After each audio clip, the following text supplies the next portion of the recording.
예, 제 아들이 어릴 적에 이빨이 많이 안 좋았어요. 원래 가지고 있던 그 유치라 그러죠. 이게 어린이 이빨이 작고 아주 작고 그 에나멜질 부분이 다 되게 가늘었어요.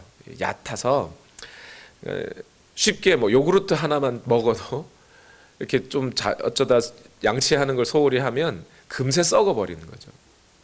그래서 통증도 있고 그러다 보니까 병원에 자주 갔습니다. 치과에요. 근데 치과에 갔을 때 치료를 받는데 3살 정도쯤 되었을 때는 치료 받는 게 그렇게 어렵지 않았어요. 물론 치과 가면 다 겁나잖아요. 그 이제 묵직하는 것까지 막 있어가지고 그 소리만 들어도 막 떨리는데, 아이가 그 치료를 받으려니까 겁이 났겠죠. 그래도 3살쯤 되면 이렇게 제가 붙들고 있으면 돼요. 그러면 이제 의사 선생님이 가서 치료해주고 그러는데, 시간이 지나서 1살, 2살 나이가 들수록 점점점 치료하기가 어려워지는 거예요. 붙잡는데도 제가 한계가 있고, 막 붙잡고 있어도 막 어느 금세 몸부림치면 팔 한쪽 놓치고 뭐 이러면 또 치료 중단해야 되고 막 힘들더라고요. 근데 신기하게도 병원에 가니까 그런 게 있더라고요. 아이들 그 이빨 치료하는데 이렇게 아이 몸 크기만한 이렇게 널빤지가 있고요. 그 널빤지가 이렇게 그물로 덮이게 돼 있어요. 그물, 진짜 고기 잡는 그물 같은 걸로 굵은 실로 돼 있어요.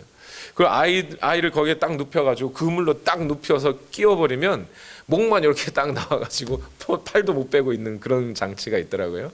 그것까지 해가지고 결국에는 치료를 시켜요. 근데 시간이 지나면 그것도 말이 안 돼요.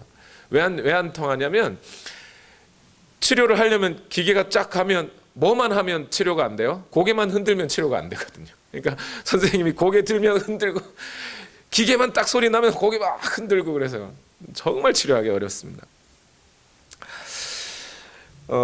제가 듣기로는 동물들은 안 그런데요. 동물들은 이렇게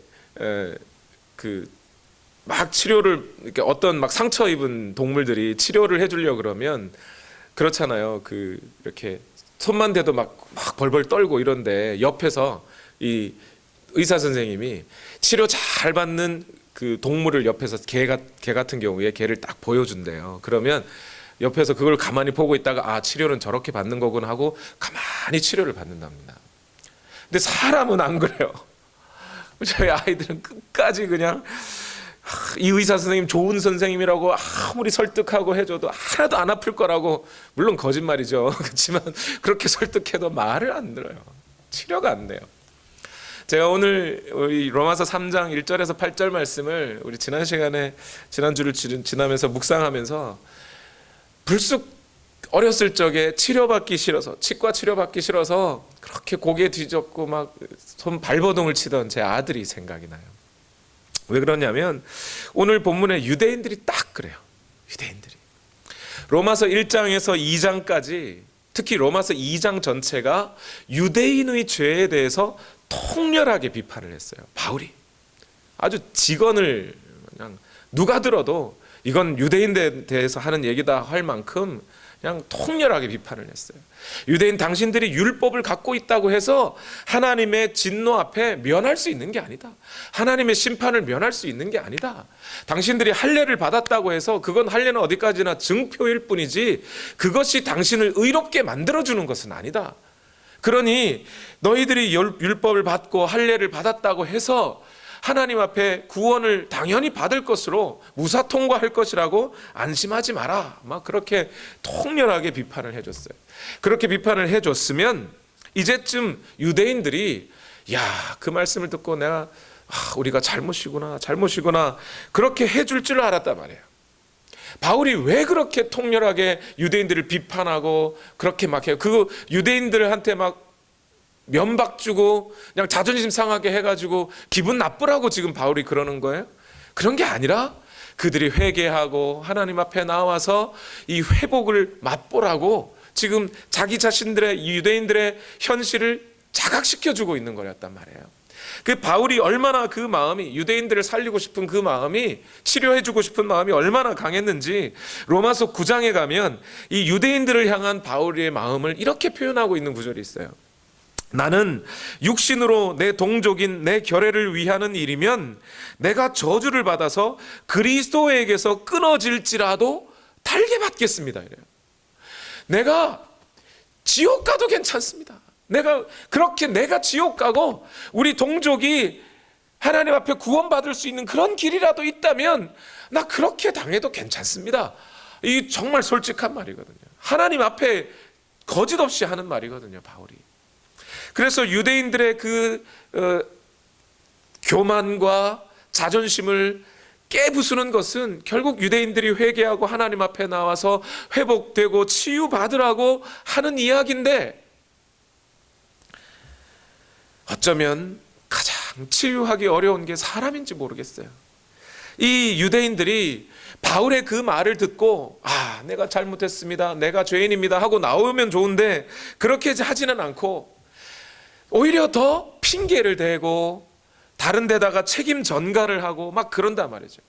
하나님이 우리를 택하셨으니까, 하나님이 택해놓고 우리가 죄를 받아서 우리가 멸망을 당한다면 그건 하나님 잘못이지 않느냐, 막 이러고 나온단 말이에요. 그 얘기가 오늘 로마서 3장 말씀이에요. 치료받는 다른 좋은 모델 보여주면 동물들은 저렇게 치료받는구나 하고 가만히 있는데, 이상하게 이 유대인들은 저 봐라, 저 사람들도 다 저렇게 구원받지 않느냐 해주면 어떻게 해요? 그 사람은 좋은 의사 만나서 그렇지 뭐, 나의 환경은 나 그럴 수밖에 없었어 하면서 도리어 자기 연민에 빠져버리고 상처는 치유되지 않고 도리어 교정하려고 다가가면 더 크게 반발하고 방어하고 그러고 있단 말이에요. 오늘 본문은 유대인들이 그런 일환에서 바울이 치료하기 위해서 말씀을 전했는데, 유대인들은 오히려 그 말을 듣고 반박을 해버려요. 특히 오늘 본문은 성경에 여러 가지 난해 구절들이 있죠. 난해 구절, 그러니까 해석하기가 참 어려운 구절들이 있어요. 그런 난해 구절들 중에 하나예요. 그래서 많은 분들이 이 본문을 설명하거나 설교할 때 상당히 어려움을 겪어요. 혹시나 오늘 말씀을 들으시면서 되게 어렵다라고 생각이 드시면 그건 제 탓이 아닙니다. 제 탓이 아니고 바울이 그렇게 썼어요. 성경이 그렇게 말하고 있어요. 그러나 제가 최대한 쉽게 설명을 드려볼게요. 우리가 왜 그러냐면, 왜 이 본문이 일단 어려운 거냐면요, 우리가 지난주에 말씀을 로마서 3장 1절과 2절을 딱 끊어서 나눴어요. 그죠? 그리고 3절 4절부터 해서 쭉 8절까지 이어지고 있는데, 그 2절에서 3절이 건너뛰는 그 부분, 그러니까 1절 2절 끊고 그다음 3절에서 8절까지 사이에, 그 2절과 3절 사이에 생략된 내용이 엄청나게 많아요. 그 생략된 내용을 충분히 보충해서 이해하지 않으면 이 말씀이 이해가 잘 안 돼요. 그래서 그 내용을 보충해서 좀 말씀을 드리자면 이런 겁니다. 지난주에 우리가 나눈 말씀에 따르면 유대인들은 비록 하나님의 심판대 앞에서 이방인들과 똑같이 죄인이어서 하나님의 심판을 면할 수 없는 그런 똑같은 죄인이다 라는 내용을 바울이 지금까지 선포를 했어요. 그러다 보니까 유대인들의 마음속에 어떤 생각이 드냐면, 그럼 우리가 그동안 하나님 유대인으로 살아가는 어떤 이득, 유익이 없는가? 이런 반문이 생기는 거죠. 그래서 바울이 거기다가 얘기를 한 거예요. 아니, 유대인들은 아주 좋은, 너무나 훌륭한 유익이 있다. 이방인들과는 다른 비교할 수도 없는 엄청난 유익을 유대인들이 갖고 있다. 그 유익이 뭐였어요?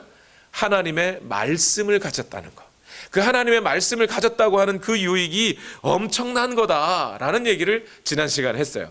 그 하나님의 말씀을 받았다는 유익이 뭐였습니까? 성경의 신명기 4장에 가면요, 모세 자신이 이스라엘 백성들에게 하나님의 말씀을 베풀어 주면서 여러분, 이 말씀을 듣는 여러분에게 이런 유익이 있는 겁니다 하고 설명해 주는 부분이 있어요. 신명기 4장 32절에서 36절인데 우리 같이 한번 읽어보겠습니다. 시작. 당신들이 태어나기 전에 하나님이 이 땅 위에 사람을 창조하신 날부터 이제까지 지나간 때를 깊이 생각하여 보십시오. 하늘 이 끝에서 저 끝에 이르기까지 온 세계를 깊이 생각하여 보십시오. 그리고 이런 큰 일을 본 적이 있는지 들은 적이 있는지 물어보십시오. 당신들처럼 불 가운데서 말씀하시는 하나님의 음성을 듣고도 살아남은 백성이 있습니까? 주 당신들의 하나님이 이집트에서 당신들이 보는 앞에서 하신 것처럼 온갖 시험과 표징과 기사와 전쟁과 강한 손과 펴신 팔과 큰 두려움으로 한 민족을 다른 민족의 억압에서 이끌어내시려고 애쓰신 그러한 신이 어디에 있습니까? 그러나 당신들에게 이것을 나타내셨으니 그것은 주님이 곧 하나님이시고 그분 밖에는 다른 신이 없음을 알게 하시려는 것입니다. 주님께서는 당신들을 단련하시려고 당신들에게 하늘로부터 그의 음성을 들려주시고 땅 위에서는 그의 큰 불을 보여주셨습니다. 그래서 당신들은 불 가운데서 그의 말씀을 들었던 것입니다. 하나님의 말씀을 들었다고 하는 이 자체가 하나님을 알고 하나님의 구원에 참여할 수 있게 되고 그 모든 백성들이 하나님의 말씀 속에 다른 어떤 이방 나라, 이방 민족들보다 뛰어난 하나님의 백성들이 될 수 있는 기회를 가질 수 있는 엄청난 기회를 유대 민족이 받았다는 말이에요. 온 우주 만물이 하나님 손에 의해 지어졌는데 그 하나님의 말씀을 받았다는 것이 이게 놀라운 은혜가 아니냐 이 말이죠. 그런데 여러분, 이렇게 엄청난 은혜를 이스라엘 사람들이 받고 그 약속의 말씀을 받았다는 것을 인식하고 그렇게 잘 인식하였다면, 제대로 은혜를 받았다면 말이죠, 그러면 이스라엘은 지금부터 어떻게 살아야 되는 거예요? 감사하고 살아야죠. 이방 나라들보다 더 위엄 있고 권위 있는 하나님의 말씀을 받았다면 이방인들보다는 훨씬 더 높은 수준의 윤리와 도덕과 또 하나님을 아는 그 지식 속에 살아갔어야죠. 눈물로 감사해야죠. 그런데 유대인들은 이방인들과 전혀 다를 바 없는 여전히 죄악 속에 죄인된 삶을 살아갔더란 말이에요. 실제로 이스라엘 민족은 모세를 통하여 그 율법의 말씀을 받아들였음에도 불구하고 그들은 광야를 지나는 동안 하나님을 신뢰하지는 못하고 불평하고 반역하고 반항하다가 결국 여호수아와 갈렙이라고 하는 사람을 제외한 1세대들은 다 가나안 땅에 들어가지 못하고 광야에서 죽어버렸어요. 바울은 이미 이런 부분이 있음을 로마서 2장에서 벌써 말했어요, 사실은. 그러면 유대인이 그 말을 듣고 어떻게 해야 되겠어요? 반항을 할 게 아니라면, 바울의 말을 받아들인다면 말이에요. 좋습니다. 맞습니다. 바울 당신의 말이 맞습니다. 우리가 죄인이었습니다. 맞네요. 우리가 너무 그 기회를, 하나님이 주신 그 놀라운 은혜를 저버리고 말았습니다 하면서 회개해야 되겠죠. 그게 당연하죠. 회개해야 되는 게. 그런데 유대인들이 어떻게 나오냐면 바울의 그 말을 인정한다고 말은 하면서 회개는 안 해요. 이 부분이 지금 2절 3절 사이에 생략된 거예요. 말은 바울 당신 말이 맞습니다 하면서도 회개는 안 해요.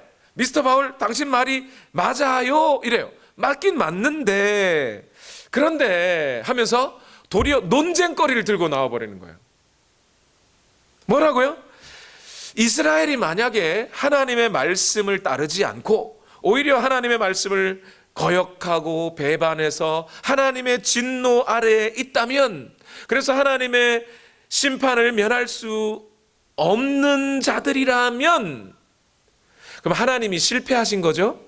이렇게 묻는 거예요. 하나님이 실패한 거잖아요. 하나님이 약속했는데 너희 데리고 내가 이스라엘 저 가나안 땅에 데리고 가겠다고 했는데 중간에 다 그냥 실패해버렸다는 얘기는 그럼 하나님이 잘못한 거잖아요.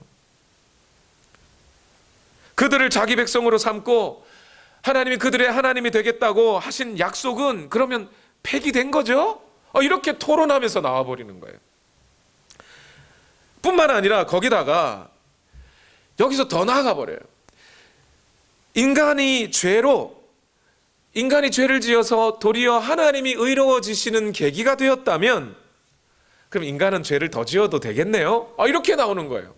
이게 무슨 얘기하고 똑같냐면요, 여러분 교회 다니면 성경 조금만 읽어보신 분들이 늘 묻는 질문이 하나 있어요. 그게 뭐예요? 아담과 하와가 죄를 지어서 하나님의 심판을 받고 에덴 동산을 쫓겨나 그 심판 속에 살아가지만, 그럼에도 불구하고 하나님은 은혜를 베푸셔서 그들에게 에덴을 회복할 수 있는 기회를 주셨다라고 설교 말씀을 딱 하면 사람들이 맞습니다, 나도 아담과 같은 죄인입니다, 나를 용서하옵소서, 이러면 되는데, 사람들이 뭐라고 질문해요? 하나님은 왜 아담이 선악과 먹을 때 알고 계시면서 가만히 있다가 선악과 먹고 난 다음에 죄 졌다고 막 심판하시냐고. 그리고 아담이 선악과를 먹었기 때문에 인간이 죄가 있고, 그래서 하나님이 그들을 구원하셔서 아들을 이 땅에 보내시고 하나님이 그들을 회복시킬 수 있게 되었다면, 하나님의 구속의 역사가 시작된 거라면, 그럼 아담이 선악과 먹은 건 잘한 거네요. 계속 먹어야 되겠네. 계속 죄 져야겠네. 이렇게 질문한단 말이에요. 마치 가룟 유다에 대해서도, 가룟 유다가 배반했습니다 뭐 이런 설교를 하면 나는 배반하지 말아야지 이래야 되는데, 그렇게 하지는 않고, 왜 하나님은 가룟 유다가 배반할 걸 뻔히 아시면서, 전지전능하신 하나님이 뻔히 알면서 배반할 때는 가만히 있다가 배반하고 난 다음에 막 뭐라 그러시냐고. 그러니까 하나님이 잘못하시는 거라고. 그리고 가룟 유다가 배반했기 때문에 예수님이 십자가에 달리시고 구원을 이루신 거라면 유다가 잘한 거네. 계속 배반해야 되겠네. 이렇게 나온단 말이에요. 여러분, 유대인들이 이런 식으로 나올 것을 바울이 너무 잘한 거예요. 자기 자신도 유대인이었고, 또 유대인들을 향하여 예수 그리스도의 십자가의 복음을 여러 번, 아주 수년 동안 아주 많은 논쟁을 벌여오면서 복음을 전했던 터라, 바울은 유대인들이 이렇게 나올 줄을 알고 있어요. 예상하고 있어요. 그래서 로마서 지금 3장 1절 2절에 그럼 유대인들의 유익이 없느냐? 있다. 하나님의 말씀을 맡았다 하면서 대답을 하는 거예요. 그 사람들의 이런 질문이 있을 것을 알고, 그 대답이 뭐냐? 로마서 3장 3절과 4절 말씀이에요. 3절 4절 다 같이 읽어봅시다. 시작. 그런데 그들 가운데서 얼마가 신실하지 못했다고 해서 무슨 일이라도 일어납니까? 그들이 신실하지 못했다고 해서 하나님의 신실하심이 없어지겠습니까? 그럴 수 없습니다. 사람은 다 거짓말쟁이이지만 하나님은 참되십니다. 성경에 기록한 바 주님께서는 말씀하실 때에 의로우시다 인정을 받으시고 재판을 받으실 때에 주님께서 이기시려는 것입니다 한 것과 같습니다. 이렇게 말해요. 이게 무슨 얘기예요? 이스라엘이 비록 그렇게 추하고 하나님의 보시기에 악을 행하였지만, 그래서 하나님의 진노를 면할 수 없는 그런 백성이 되어버렸지만, 그런 인간의 죄악에도 불구하고 하나님의 신실하심은 패해질 수 없다. 하나님의 약속은 폐기되는 것이 아니다 라는 선언을 해버리고 있는 거예요. 바울은 이것을 주장하면서 오늘 로마서 3장 4절에서 시편 51편 4절 말씀을 인용하고 있어요.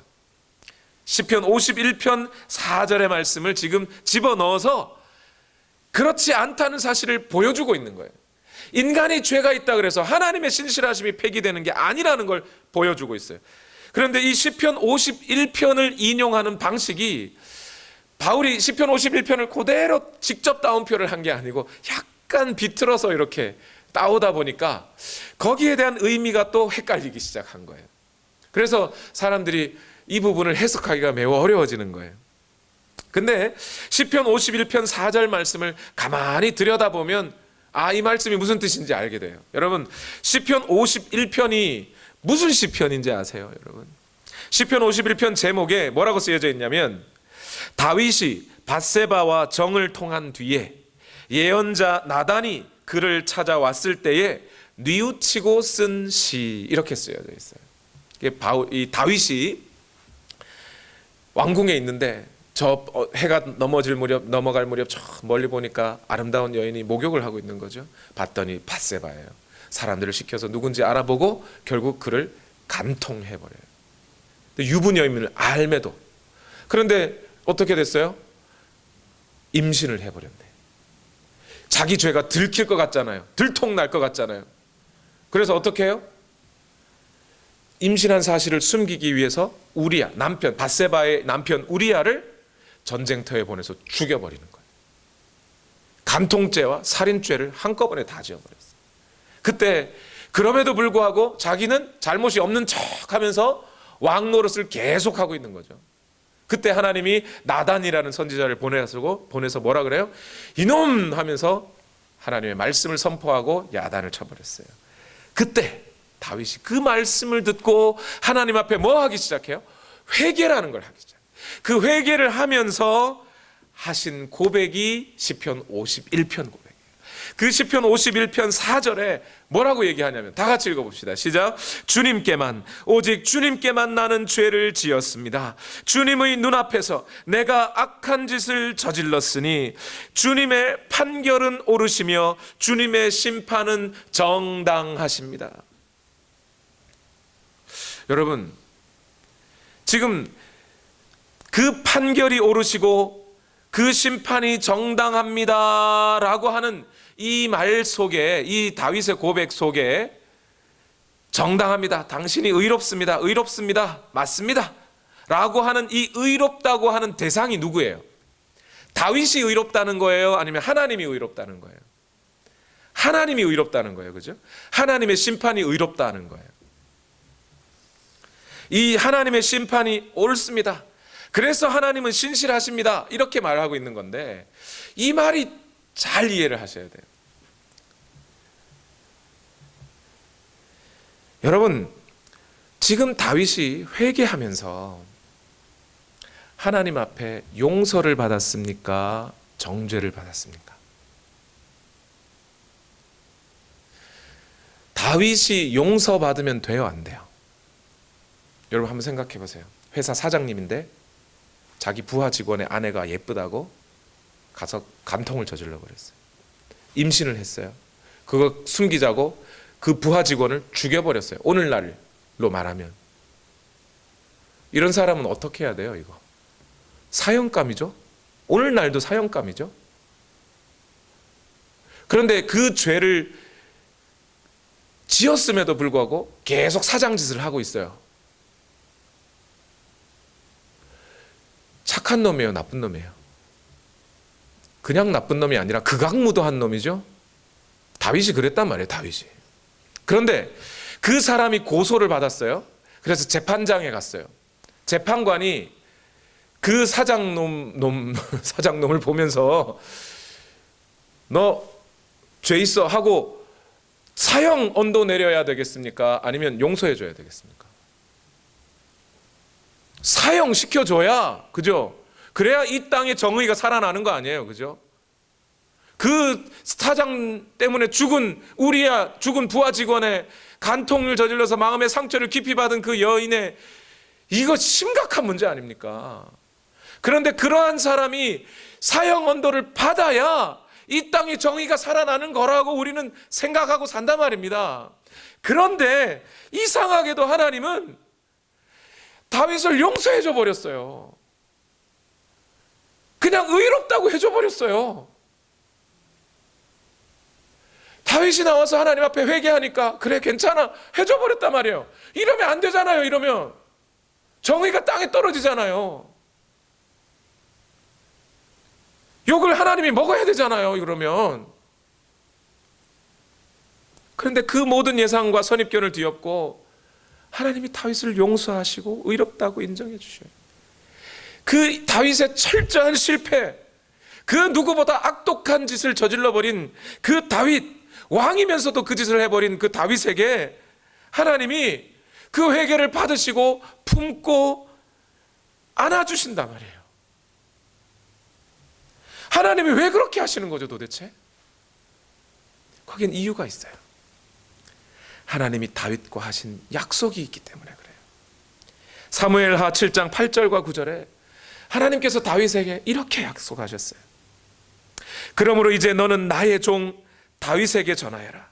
나 만군의 주가 말한다.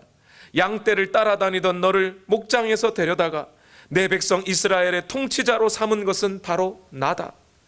나는 네가 어디로 가든지 언제나 너와 함께 있어서 내 모든 원수를 내 앞에서 물리쳐 주었다. 나는 이제 내 이름을 세상에서 위대한 사람들의 이름과 같이 빛나게 해주겠다. 하나님이 이렇게 약속을 했단 말이에요. 그런데 약속을 하셨는데 만약 다윗이 죄를 지었다는 이유 하나만으로 그를 내쳐버리고 죽여버리면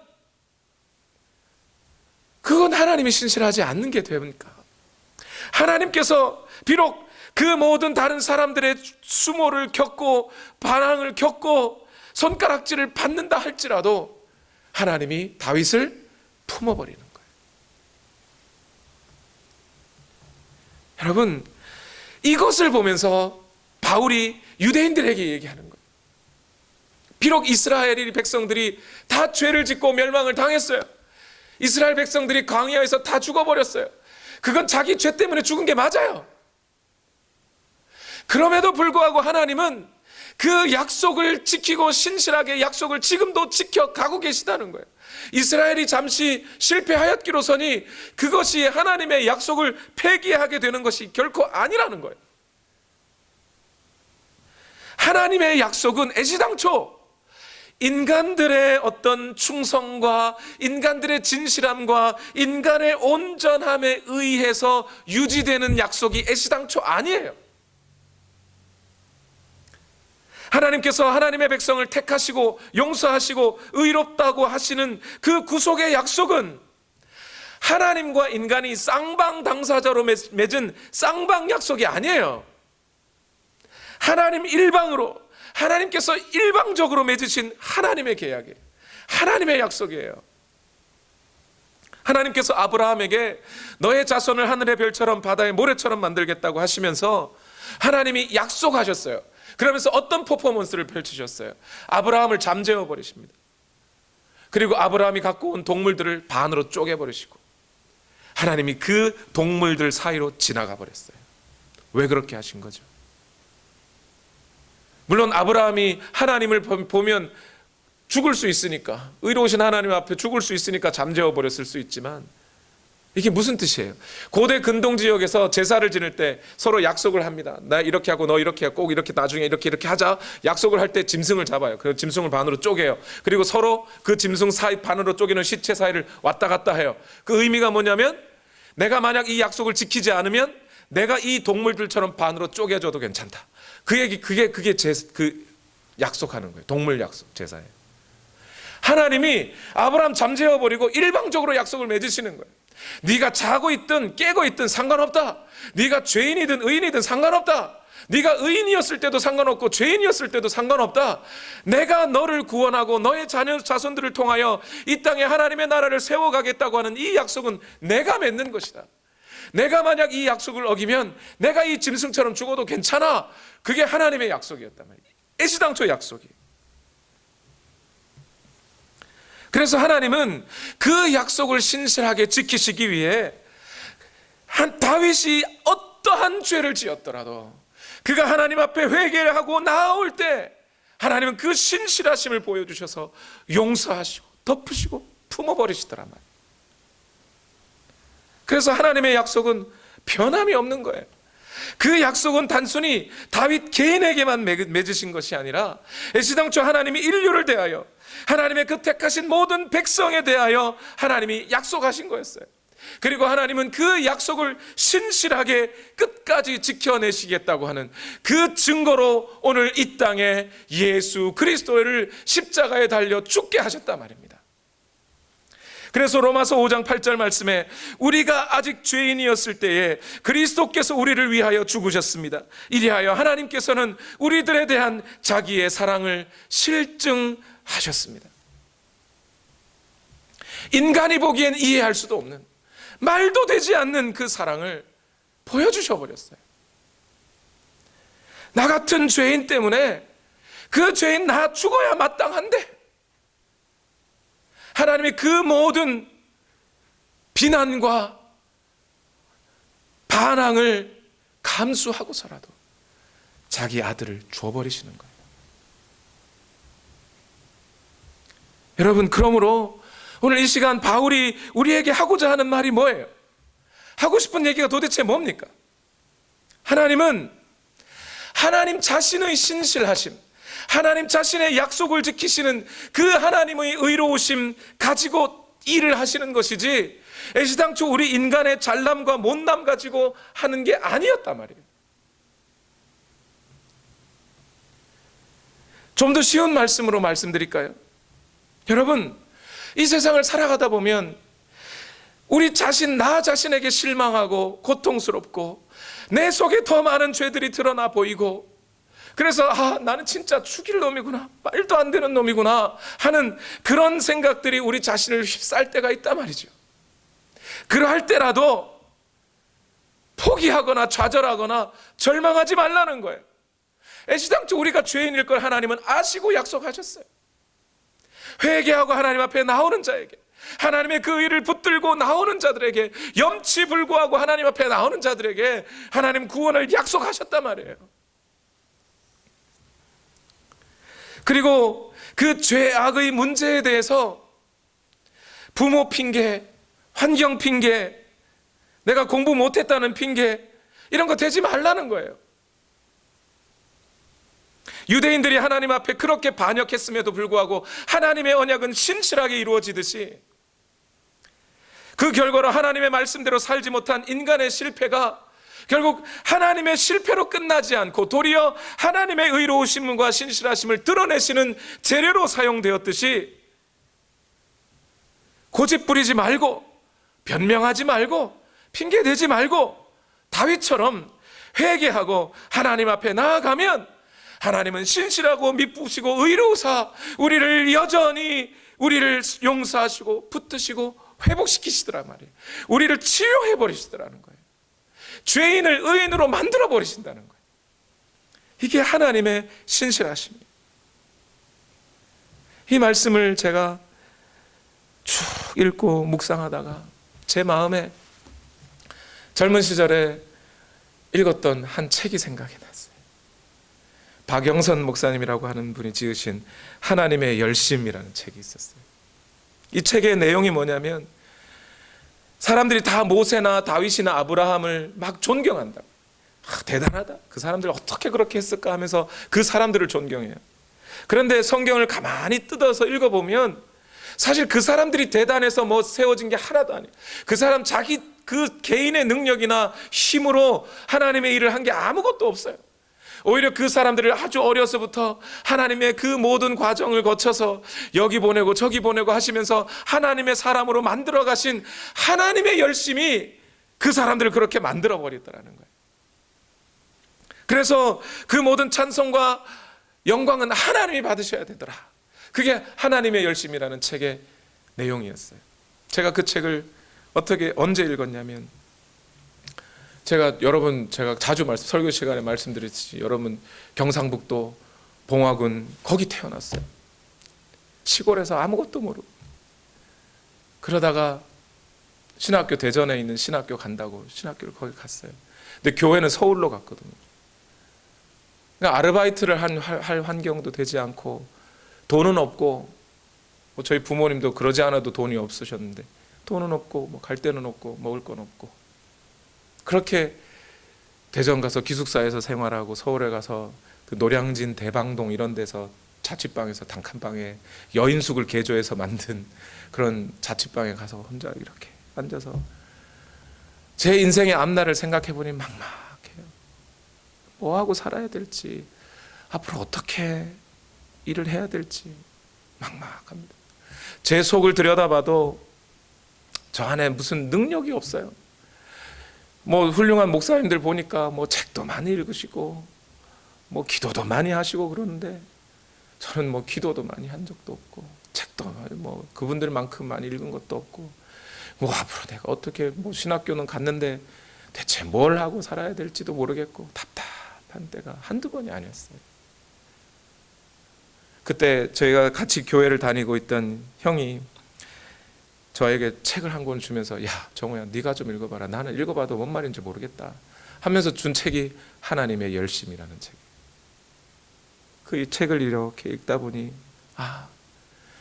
하나님이 그 모세도 부모로부터 버려진 자식이잖아요. 그를 하나님이 살리시고 신묘막측하게 인도하셔서 결국 이스라엘을 이집트로부터 구원해내는 하나님의 도구로 써내 가시더라. 우상 섬기는 집에 살던 아브라함 같은 그 사람도 하나님이 불러내어서 그 죄인이라고 그냥 버려버리지 않으시고 그를 다듬으시고 회복시켜서 그를 또 쓰시더라. 하나님, 나 같은 자도 하나님이 열심을 내어주시면 하나님의 그 열심 아래 내가 그렇게 될 수도 있겠군요. 그러면서 희망과 소망을 품게 돼준 책이 하나님의 열심이라는 책. 여러분, 저는 오늘 이 로마서 말씀을 통해 여러분들이 이 놀라운 하나님의 신실하심과 하나님의 의로우신 그 진리의 말씀을 깨닫고 용기를 얻고 힘을 내시기를 바랍니다. 회개를 촉구하는 그 하나님의 말씀 앞에 변명하거나 핑계대지 아니하고, 하나님은 왜 나를 이렇게 만드셔서 나를 괴롭게 하시느냐 하면서 하나님께 책임 전가하지 아니하고 겸손히 하나님 앞에 엎드리고 우리 삶을 하나님 앞에 그냥 오픈해 버렸을 때, 그때 하나님께서는 여전히 신실하셔서 우리를 하나님의 거룩한 사람으로 빚어가시더라는 거예요. 그 하나님의 신실하심을 오늘 경험하시라는 겁니다. 우리 인생 속에서 말이에요. 그래서 여러분, 우리가 살아가다 보면 우리 자신에게 실망하고 내 속에 있는 불신앙과 신실하지 못함이 막 드러날 때, 또 어느 방향으로 어떻게 인생을 살아가야 할지 앞날이 막막할 때, 나 자신에게 실망해서 더 이상 무엇 하나 소망을 둘 데 없고 힘이 나지 않을 때, 그때 핑계대지 아니하고 회개함으로 하나님의 신실하심을 경험하려면 오늘 목회자로서 여러분께 부탁드리고 싶은 게 있어요. 그 일을 위해서 두 가지 여러분 반드시 기억해 주셔야 돼요. 기억해야 될 게 있어요. 제가 왜 기억해야 되느냐 하셔야 된다고 말씀드리냐면, 잊어버리기 쉬우니까 기억하시라는 거예요. 첫 번째는 뭐냐면, 오늘 우리가 하나님의 약속을 받은 백성이라는 그 영광스러움과 명예로움을 기억하셔야 돼요. 유대인들이 하나님의 말씀을 맡았다는 그 영광스러움을 갖고 있으면서도 그 영광스러움을 잊어버리고 살다가 망해버렸잖아요. 여러분, 오늘 우리의 모습을 한번 보세요. 여러분, 그리스도인으로 살아간다는, 그리스도인의 영광스러움을 갖고 있다는 그 사실, 그거 여러분 기억하시고 살아가고 계십니까? 하나님의 그 영원한 하나님의 나라를 기업으로 받게 될 것이라고 하는 그 영광과 명예로움을 매일매일 기억하고 살아가세요? 지난 한 주를 한번 살펴보세요. 지난 한 주간 내가 그 하나님의 그 나를 택하시고 하나님의 백성 삼으셨다는 그 영광스러움을 기억하고 얼마나 감동하고 살았나? 지난 한 달을 한번 돌아보세요. 얼마나 감동하고 사셨어요? 아마 대부분은 아닐 거예요. 왜 아닌지 아세요? 왜 그것이 자꾸 교회에 오면 목사님 설교 들으면 때로는 막 은혜가 되고 감동이 되는데, 집에만 가면 또 직장에만 가면 그게 다 잊어버려져요. 왜 그런지 아세요? 눈에 보이지 않는 거라서 그래요. 이게 눈에 보이는 거면 자랑하면 좋잖아요. 우리 집에 황금 송아지 있거든. 그거 하나 있으면, 야, 이 금송아지가 얼마나 비싼지 알아? 하면서 한번 탁 자랑해주면 옆에 사람이 너무 부러워, 이렇게 부러워해주면 우리는 그제서야 뿌듯해지거든요. 근데 이 눈에 보이지 않아요. 그리스도인됨의 영광이 눈에 보이지 않아. 그러니까 옆에서 부러워하지를 않아요. 내가 그리스도인 됐다는 게 얼마나 자랑스러운지 알아가 옆에서 가르쳐주면, 요즘 교인들이 말이야 얼마나 나쁜지 그 소리만 들어오지 욕만 먹지 뭐 자랑한다고 사람이 부러워하지 않거든요. 그러니까 내 속에서도 그냥 그리스도인은 그런가 보다 이러고 그냥 지나가 버려요. 잊어버려지는 거예요. 뿐만 아니라 그리스도인으로 살아간다고 하는, 이 그리스도인이 되었다고 하는 영예로움과 영광이 내 인생에 그렇게 도움이 안 되는 것 같아. 부부싸움을 해도 그죠? 내가 저 왼수를 내가 어쩌다가 저 왼수랑 살아가지고 지금까지 이 고생을 하나 막 이러고 한번 그 왼수한테 한번 쏘아 붙여줘야 되는데, 내가 그리스도인이라고 하는 생각을 딱 하는 순간 네 왼수를 사랑해라 뭐 이 말씀이 딱 생각나면서, 야, 저 왼수를 용서해 말어 막 이 갈등부터 온단 말이죠. 지는 것 같고 내가 그리스도인으로 안 살았으면 내가 저거 한번 어떻게 해볼 텐데 그것도 안 돼. 그러니까 이 그리스도인이 되었다는 영광스러움이 도리어 내 인생에 도움이 안 돼. 직장에서도 도움이 안 돼요, 사실. 그죠? 왜냐하면 직장에서도 그리스도인이라는 거 이게 자랑이 되면 이게 정직하고 살아야 되는데, 그러면 세금 못 떼먹잖아요. 11조 못 떼먹잖아요. 아니, 그리고 뭐 정직하게 뭐 이렇게 원래 이 세상 법칙이 그렇지 않습니까? 약간 속이면 이게 돈도 많이 벌고 이렇게 되는데, 그렇게 할 수가 없으니까 이 그리스도인의 영광스러운 명예로움이 내 인생에 별 도움이 안 돼. 그래서 자꾸 어떻게 돼요? 그냥 뭐 죽어서 천국 가면 좋지 뭐 이걸로 그냥 위로받고 말아요. 여러분, 왜 그래요? 왜 그걸 다 잊어버리고 살아요? 오늘날 기독교라고 하는 것을, 이 기독교를 현실에서 내가 복 얻는 수단으로 삼고 생각할 때마다 그리스도인의 영광됨은 자꾸 사라져버리는 거예요. 그리스도인이 되었다는 것, 하나님의 백성, 하나님의 가족이 되었다는 그 자체로 그 엄청난 영광스러움과 명예로움이 있는데 그것을 자꾸 잊어버리고 살아요. 그럴 때마다 현실을 탓하게 되고 핑계대게 되고 환경을 탓하게 되고 부모 탓하게 되고 그렇게 되더라 말이죠. 오늘 우리는 하나님의 은혜로 하나님이 우리를 택해 주셨으므로 우리의 시절을 쫓아 때에 따라 하나님께서 우리를 신묘막측하게 우리를 인도하고 계신 그 삶을 오늘 지금 경험하고 살아가고 있다는 이 사실을 잊지 마셔야 되는 거예요, 여러분. 오늘 우리가 이 비참하다고 생각할 게 아니라 오늘 우리의 삶은 하나님이 인도하시는 영예로운 삶이라는 사실을 기억할 때 우리는 하나님의 그 신실하심을 다시 한번 맛보아 알 수 있게 돼요. 두 번째, 이 사실 또한 반드시 기억하셔야 돼요. 뭐냐면 하나님은 나를 절대 포기하지 않으신다. 다 같이 외쳐봅시다. 하나님은 나를 절대 포기하지 않으신다. 절대 포기하지 않으셔요. 하나님은 절대 여러분을 포기하지 않으셔요. 하나님께서 여러분 안에 착한 일을 시작하셨다면 그리스도 예수의 날이 올 때까지 하나님은 그 여러분을 선의 길로, 하나님의 의의 길로 인도하시는 그 걸음을 절대 포기하지 않으시는 하나님이세요. 이 사실을 잊지 마셔야 돼요. 결혼할 때 신랑 땡땡땡 군은 땡땡땡 양을 신부로 맞아들임에 있어 기쁠 때나 슬플 때나 괴로울 때나 즐거울 때나 항상 사랑하고 아껴 보호할 것을 맹세합니까? 그러면 예, 아멘. 그래. 그러고 난 다음에 신혼여행 가가지고 싸워요. 혼수가 어떻네 뭐 이러면서. 그러나 사람은 그리 할지라도 하나님은 절대 그렇게 포기하거나 바뀌시는 분이 아니라는 거예요. 한번 맹세하신 것은 그 어떤 상황 속에서도, 우리가 그 어떤 폐인된 상황 속에 있을지라도, 그 어떤 흉악무도한 죄 가운데 있을지라도, 여러분이 죄를 지어봐야 간통죄, 살인죄 한꺼번에 지은 다윗보다 더 하겠어요?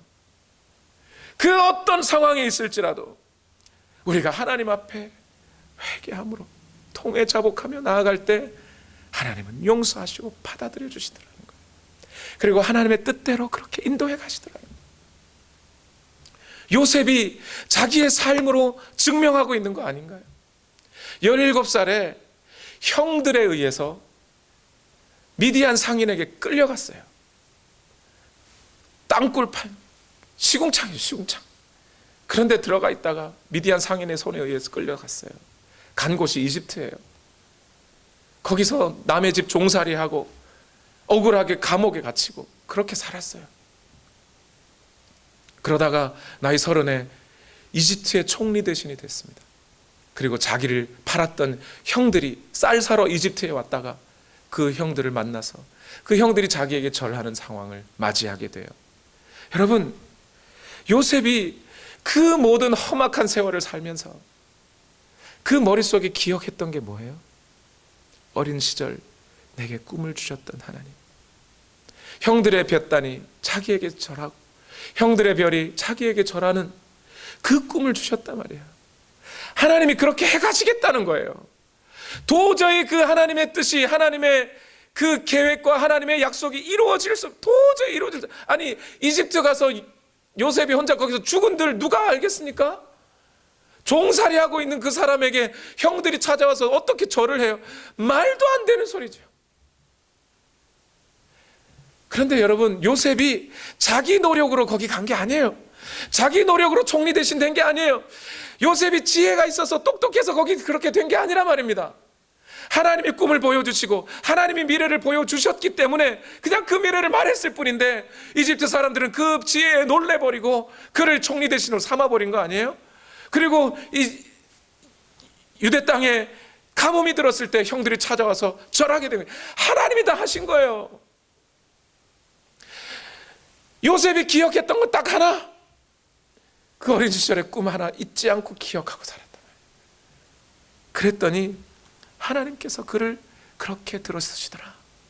그래서 빌립보서 1장 6절, 선한 일을 여러분 가운데서 시작하신 분께서 그리스도 예수의 날까지 그 일을 완성하시리라고 나는 확신합니다. 이 말씀을 바울이 오늘 우리에게 주고 있는 거예요.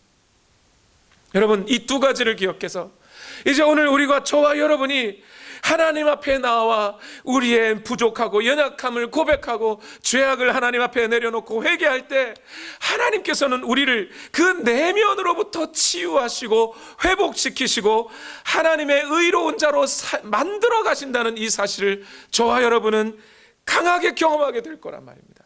이 하나님의 열심을 경험하게 될 거라고요. 그래서 이제 2019년을 접고 2020년을 열어갈 때, 오늘 우리 교회 안에 이 하나님의 회복이, 하나님께서 우리를 치료해 가시는 그 회복이 오늘 우리 교회 안에 불릴 듯 일어나기를 저는 기대합니다. 그러려면, 그 일들이 일어나려면 현실적으로 저는 우리 교회 안에 각자의 그 삶의 예배가 회복되어야 된다고 믿어요. 여러분과 저희가 이렇게 함께 모여서 예배하고 하나님의 말씀 앞에 서는 이 순간, 이 예배가 회복되어야 된단 말입니다. 저는 그것을 반드시 믿어요. 왜 그런지 아십니까? 제가 청년부 회장을 한 적이 있어요. 2002년대예요. 근데 그 교회에서 청년부 회장을 했을 때 그 당시 청년들이 2,000명이 넘었어요. 그 청년들 2,000명을 어떻게 제가 대표할 수 있고 어떻게 그 청년들을 향하여 사역을 할 수가 있어요? 제가 아는 것도 없고 할 줄 아는 것도 없어요. 근데 제가 거기 있는 임원들하고 같이 계속해서 노력하며 했던 게 뭐냐면, 예배를 회복하자, 예배 중심의 삶으로 살아가자, 예배에 나와보자, 거기에 집중했는 거예요. 하나님의 말씀 앞에 우리 자신을 다 열고 하나님 앞에 예배하는 그 모든 순간에 집중해보자. 그랬더니 어떤 일들이 일어나는지 알아요? 군대 갔다가 나왔는데 여자친구가 안 만나준다는 거예요. 다른 남자 만나서 약혼까지 해버렸어요. 시르에 빠져서 교회도 안 나오고 신앙생활을 안 해버리는 그 청년들이 있었어요. 찾아가서, 그래 안다, 아픔 안다, 어려운 거 안다, 마음이 힘든 거 안다. 근데 그럼에도 불구하고 우리 한번 예배 나와보자, 예배 나와서 하나님 말씀 앞에 서보자. 그랬더니 그 청년들이 하나님의 말씀을 듣고 그 말씀 속에 자신을 지키시고 인도하시는 하나님의 그 신실함을 겪고 경험하고 알게 되면서 다시 믿음이 회복되더라니까요.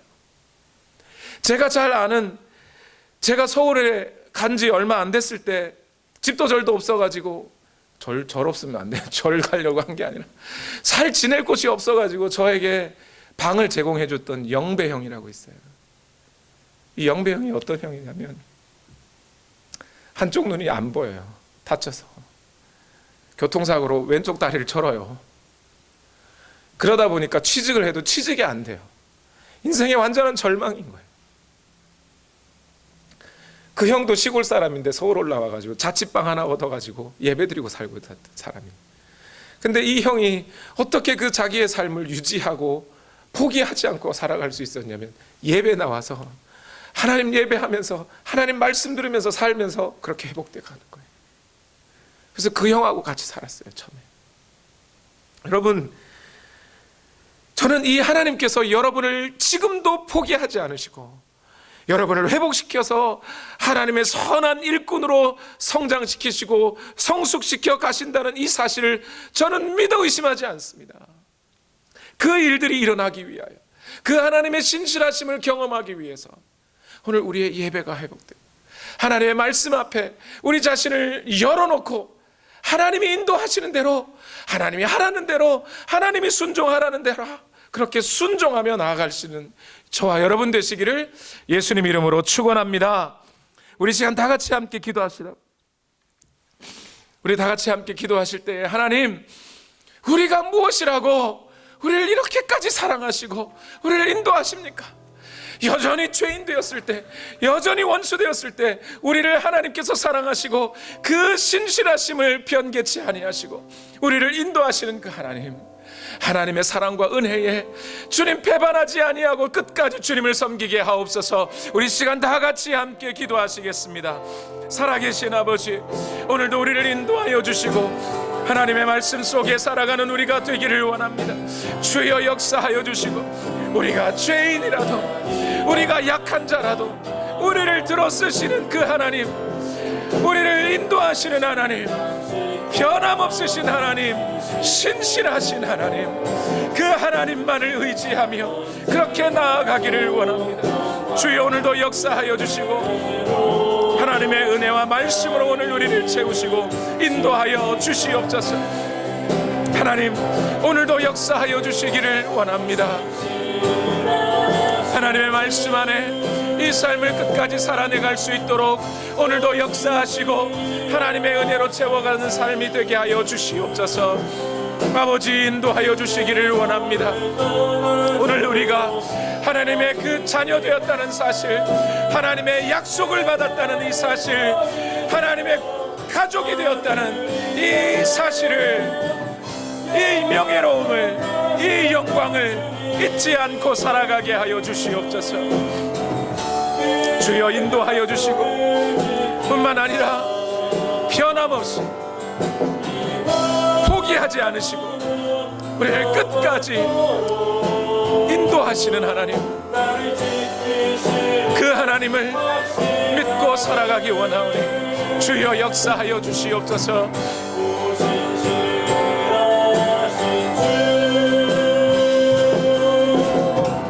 오 신실하신 주, 내 너를 떠나지도 않으리라, 내 너를 버리지도 않으리라, 약속하셨던 주님, 그 약속을 지키사 이후로도 영원토록 나를 지키시리라 확신하네. 고백합시다. 하나님 한 번도 나를, 하나님 한 번도 나를 실망시킨 적 없으시고, 실망시킨 적 없으시고, 언제나 공평과 은혜로, 공평과 은혜로 나를 지키셨네. 지나온 모든 세월들, 지나온 모든 세월들 돌아보아도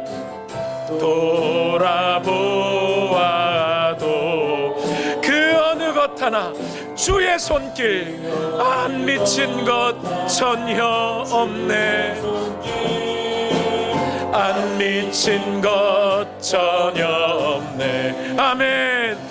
오 신실하신 주, 하신 주, 오 신실하신 주, 오 신실하신 주,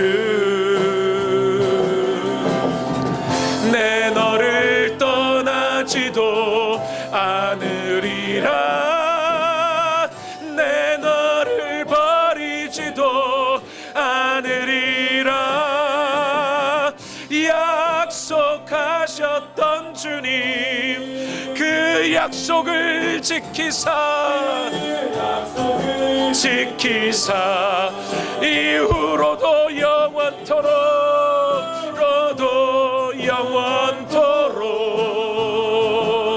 나를 지키시리라. 우리 다 같이 믿음으로 고백합시다. 오 신실하신 주, 하신 주, 오 신실하신 주, 하신 주, 내 너를 떠나지도 않으리라, 떠나지도 않으리라, 내 너를 버리지도 않으리라. 약속하셨던 주님, 그 약속을 지키사 이후로도 영원토록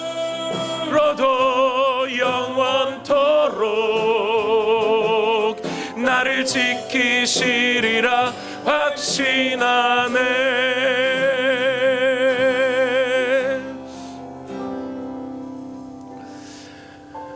우리의 삶이 곤고해질 때가 있습니다. 참 힘들 때도 있습니다. 경제적인 문제로, 또 관계의 문제로 지칠 때가 있습니다. 그런데 그때마다 나에게 하나님이 말씀하시고 바른 소리 하시면 아프기도 합니다. 나 진짜 힘든데 하나님 나 왜 이렇게 몰아세우시나. 그런데 그 말씀 앞에 우리가 회개하고 그렇게 하나님의 말씀 앞에 우리 자신을 열어서 그 말씀을 받아들이면 우리는 그 속에서 그 회개라는 통로를 통해서 하나님의 은혜를 경험하고 신실하게 우리를 인도하시는 하나님을 알게 되는 겁니다. 하나님 우리를 버리신 적 없으시고 하나님 우리를 팽개친 적 없으십니다. 지금까지도 그렇게 우리를 안고 업고 오셨습니다. 그 하나님이 앞으로 그렇게 안 하시겠습니까? 내가 죄인 되었을 때, 하나님의 원수가 되었을 때에도 그렇게 인도하셨는데 이제 하나님의 자녀로 살아가는 우리가 그 하나님의 신실하심이 없어지겠습니까? 그 신실하심을 기억하십시다. 어쩌면 2020년을 여는 것이 무섭고 두렵고 힘들 수도 있습니다. 어디로 가야 될지 알지도 못하겠고 앞이 막막하고 미래가 보이지 않아서 힘들 수 있습니다. 그러나 우리와 지금 함께 하시는 분이 하나님이시기에 우리는 그 믿음 가지고 담대하게 하루를 열 수 있는 겁니다. 우리 그 믿음 가지고 끝까지 살아가시는, 함께 동역하는 우리 모든 온누리교회 성도들 되시길 예수님 이름으로 축원합니다. 기도합니다. 하나님, 우리를 인도하여 주옵소서. 연약하고 부족하고 죄 많고, 그래서 내 안에서는 그 어떤 삶의 희망조차 보이지 않는 그러한 나인데, 그런 나를 지금까지도 인도하시고 예수 믿게 하시고 하나님의 나라를 위한 도구로 사용하시니 주여, 우리 그렇게 따라가기 원합니다. 주님의 인도하심을, 그 인도하심에 그냥 내어 맡기고 그 하나님 따르기를 원합니다. 주여, 그 길 가게 하옵소서. 그 속에서 하나님의 은혜와 신실하심을 경험하는 우리 모두가 되게 하여 주시옵소서. 죄인도 의인으로 바꾸어 버리시는 하나님의 그 놀라우신 은혜를 경험케 하여 주시옵소서. 이제 또 이 시간 하나님 앞에 예물을 올려드립니다. 예물을 받아 주시옵소서.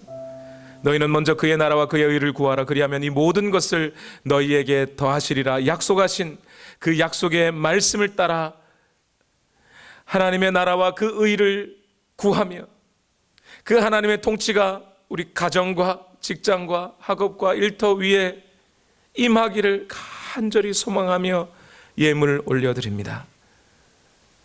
이 모든 것이 너희에게 더할 것이라는 약속 또한 이루어지게 하옵소서. 예수님의 이름으로 기도하옵나이다. 아멘.